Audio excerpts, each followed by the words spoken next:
John Graham and David Shoebridge have sent messages of support, which I'd like to read out to you. First, we have the message from John Graham as follows. Congratulations to you all on the 8 years of your community campaign to keep this iconic museum in Ultimo and save its collection.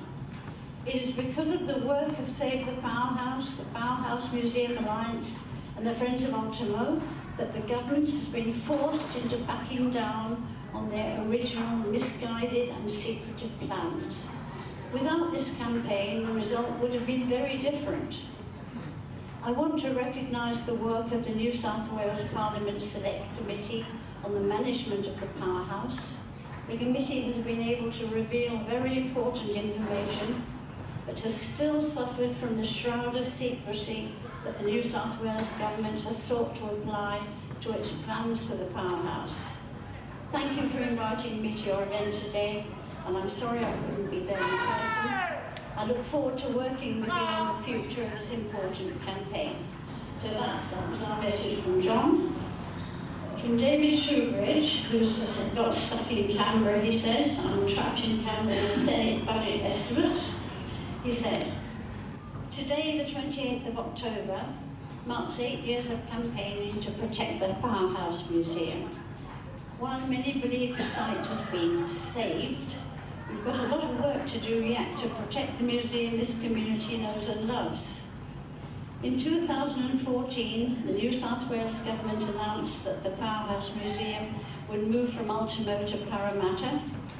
After powerful community campaigning from community groups, like Save the Powerhouse Museum and the Powerhouse Museum Alliance, the New South Wales Government announced in 2020 that the museum would stay in Ultimo and instead undergo a renewal. It was a pleasure to be with you on that journey inside and outside Parliament, but the work is not finished.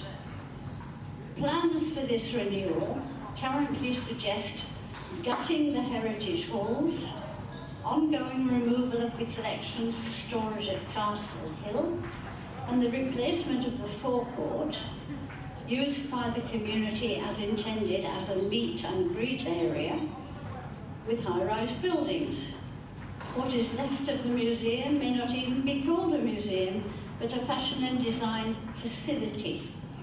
Final plans have been relegated to the outcome of a design competition, ignoring individual and community submissions to the exhibition that overwhelmingly reject the project.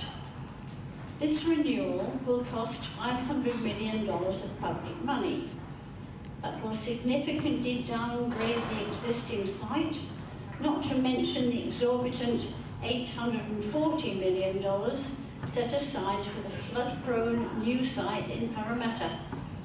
Sydney is crying out for genuine cultural investment into new museums and caring for heritage sites, not to mention the scarce funding made available to institutions across regional New South Wales, which makes this extraordinary overspend on just one building even more insulting.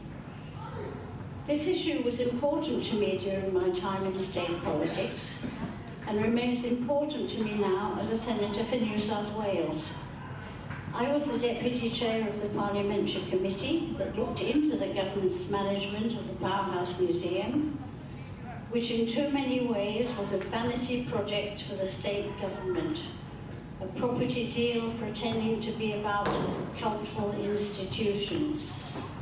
The Powerhouse is a much-loved museum that represents an important part of our state and our city. It must retain its core identity and receive genuine investment into its existing exhibition, collection, and research facilities. That's the fight we now need to have, because the future of the Powerhouse is still in play.